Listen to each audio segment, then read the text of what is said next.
नमस्कार दोस्तों, आज आपसे बात करेंगे कैप्रिकॉर्न के बारे में कि मई का महीना आपके लिए कैसा रहने वाला है। आपकी राशि की लॉर्डशिप सैटर्न के पास है। सैटर्न जो है आपके ऊपर से कम्प्लीटली 7.5 से फ्री हो चुके हैं, यानी कि अब आपके ऊपर कोई भी शनि का इम्पैक्ट फ़िलहाल नहीं है। शनि आपकी राशि से 3rd हाउस में ट्रांजिट कर रहे हैं। आप देख सकते हैं जहाँ पर 12 नंबर लिखा हुआ है वहाँ शनि का ट्रांजिट है। इसी घर के अंदर शनि महाराज रहेंगे अब नेक्स्ट 2.5 ईयर्स तक। अब आपके लिए थोड़ा सा इस महीने में मंगल गड़बड़ कर सकते हैं और कुछ ऐसे प्लैनेट हैं जिनका ट्रांजिट आपके लिए काफ़ी इम्पॉर्टेंट रहेगा। वो सभी बातों पर मैं आज आपसे डिटेल में डिस्कशन करूंगा। अगर हमारे यूट्यूब चैनल पर नए हैं तो चैनल को सब्सक्राइब फॉलो ज़रूर करें, बेल आइकन के बटन को दबाएं ताकि तुरंत सारी इन्फॉर्मेशन आप तक पहुंच सके और आप भी इन वीडियोज़ के थ्रू अपने आगे आने वाले कल को समझ पाएँ।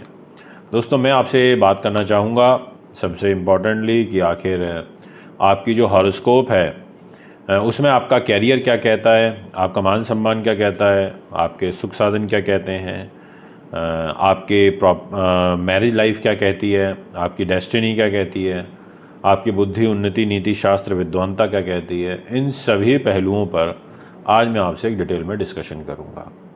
तो आइए वीडियो की शुरुआत करते हैं और सबसे पहले बात करते हैं आपके कैरियर पर्सपेक्टिव से।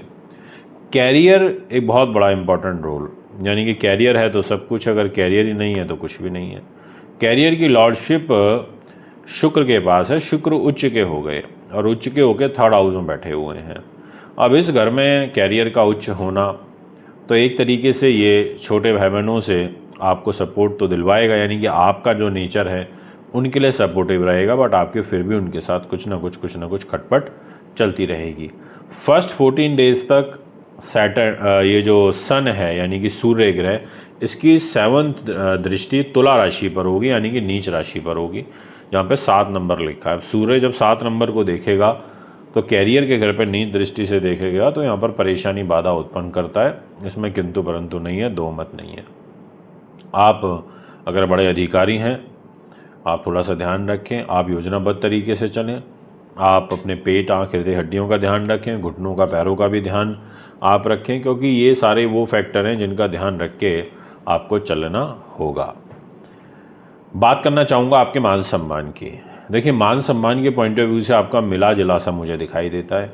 मैं ये तो नहीं कहूँगा कि बड़ा ज़बरदस्त सम्मान रहेगा, पर मैं ये भी नहीं कहूँगा कि उसमें कमी भी होगी। यानी कि संतुलित रूप में आप कार्य करिए। आप हर तरीके की परिस्थिति के हिसाब से अपने आप को ढालने का प्रयास करिए, मतलब आपको बैलेंस्ड करके अपने आप को चलना होगा, अदरवाइज़ आपको प्रॉब्लम्स बढ़ सकती हैं, दिक्कतें आपको आ सकती हैं। मैं आपसे बात करना चाहूँगा इसी विषय को और आगे बढ़ाते हुए, और वो मैं आपसे यही कहूँगा कि जो आपका पैसा है वो सैटर्न के पास आता है। शनि ने कहा कि देखो भैया, मेरे पास पैसा है। शनि पैसा लेके आपके तीसरे घर में चले गए, अपनी राशि से द्वितीय चले गए, तो मेहनत से पैसा आएगा, परिश्रम से पैसा आएगा, योजना बना के पैसा आएगा और थोड़ा रुकावटों के साथ पैसा आएगा। जितना आना है उसके कंपैरेटिवली कम आएगा। इस तरीके की ग्रहों की ट्रांजिट सिचुएशन मुझे यहाँ पर नज़र आ रही है, ये मैं आपको क्लियरली कहना चाहूँगा। इसके अलावा आपके परिवार के लोगों के साथ कोई कलह और कलेश जैसी सिचुएशन भी खड़ी हो सकती है। उसका रीज़न ये है कि आप देखेंगे जहाँ 4 नंबर लिखा है 4, वहाँ मंगल बैठे हैं। मंगल की वहाँ से जो 8th दृष्टि है वो 11 नंबर पर आ रही है और वो है शनि की राशि पर। तो मंगल जब यहाँ पर देखते हैं फाइनेंस के घर पर तो वो भी थोड़ा सा गड़बड़ करते हैं। और अगर मैं आपकी मैरिज लाइफ की बात करूँ तो देखिए, इंसान अगर घर से परेशान है, अपने जीवन साथी से परेशान है, तो उसको लाइफ को मतलब आगे बढ़ाने में बड़ी चैलेंजेस फेस करने पड़ते हैं। ऑफिस गया, घर आया, फिर कलेशबाजी शुरू हो गई, फिर टेंशन में, तनाव में चला गया। तो यहाँ पर 4 नंबर राशि के अंदर जब दाम्पत्य जीवन के घर में मंगल बैठा हो तो वो मैरिज लाइफ को डिस्टर्ब करता ही करता है। इसमें किंतु परंतु और दो मत नहीं है, यानी कि आपको इस बात का विशेष रूप से ध्यान रखना होगा, ये मैं आपसे कहना चाहता हूँ। कर्क राशि में मंगल बैठा है, आपको व्यापारिक पार्टनर से ध्यान रखना होगा, आपको क्रोध पे बचना होगा। आप अननेसेसरी, आपका जो गुस्सा है वो पता चल रहा है आपके पार्टनर के ऊपर निकल गया, आपके लाइफ पार्टनर के ऊपर निकल गया। इस तरीके की जो ग्रहों की ट्रांजिट की सिचुएशन है वो मुझे दिखाई दे रही है। शीघ्र उत्तेजित होकर काम नहीं करना है, आपको अपने अहम पर, अपने गुस्से पर, इन चीज़ों पर नियंत्रण करके चलना होगा। ये आपके सामने बाधा कारक परिस्थितियों की तरफ आते हुए नज़र आ रहे हैं। अगर मैं बात करूं इसी मंगल के बारे में और कुछ डीप बातों के बारे में, तो मैं आपको क्लियरली बोलना चाहूँगा कि मंगल उन लोगों के लिए भी कष्टकारी है जो सेना में हैं, पुलिस में हैं, जो लोग ईंट भट्टों के काम कारोबारी हैं, इलेक्ट्रिकल इलेक्ट्रॉनिक्स गुड्स का काम करते हैं, उन सब लोगों को भी विशेष ध्यान एवं सावधानी बरतनी होगी, अन्यथा कष्ट आपका बढ़ सकता है। अगर मैं बात करूं कुछ और महत्वपूर्ण विषयों के बारे में, जैसे आपके हेल्थ सेक्टर, तो मरकरी के पास लॉर्डशिप आ जाती है। मंगल ने कहा, बुध ने कहा कि देखो भैया, मैं आपकी हेल्थ को रिप्रेजेंट कर रहा हूँ और बुध आपके हेल्थ के लॉर्ड होके नीच हुए हैं, तो इस वजह से आपको परेशानी आएगी। इस वजह से आपको स्किन एलर्जी रिलेटेड इश्यूज़ खड़े होने लगेंगे। इस वजह से आपको थोड़ा बाधा कारक परिस्थितियाँ यहाँ पर बनती हुई नज़र आ रही हैं। अगर मैं आपसे बात करूँ आपकी एजुकेशन की, तो मैं कह सकता हूँ कि एजुकेशन में गेन है। एजुकेशन से रिलेटेड कोई आपको कुछ विशेष यानी स्पेशल आपकी लाइफ में होने वाला है। फर्स्ट 14 डेज़ तो आपके लिए बहुत ही अच्छे हैं, ये मैं आपसे कहना चाहूँगा।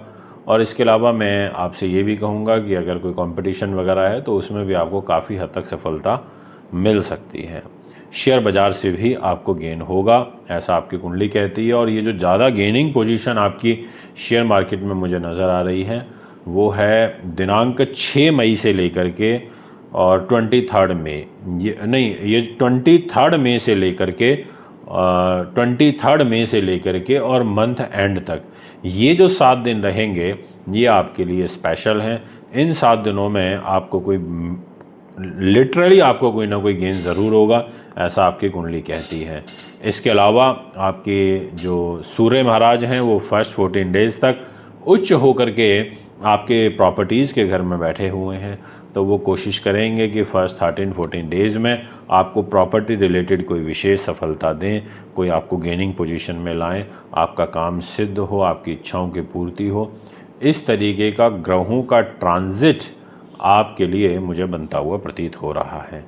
इसके अलावा पेट का थोड़ा सा विशेष ध्यान रखना होगा। सूर्य राशि परिवर्तन करेंगे 14 की नाइट को, यानी कि 15 की सुबह जब आप देखेंगे तो सूर्य आपके 5th हाउस में होंगे और शत्रु राशि में होंगे, तो पेट, आँख, हृदय, हड्डियाँ, इससे संबंधित विकार कहीं ना कहीं बढ़ जाया करते हैं।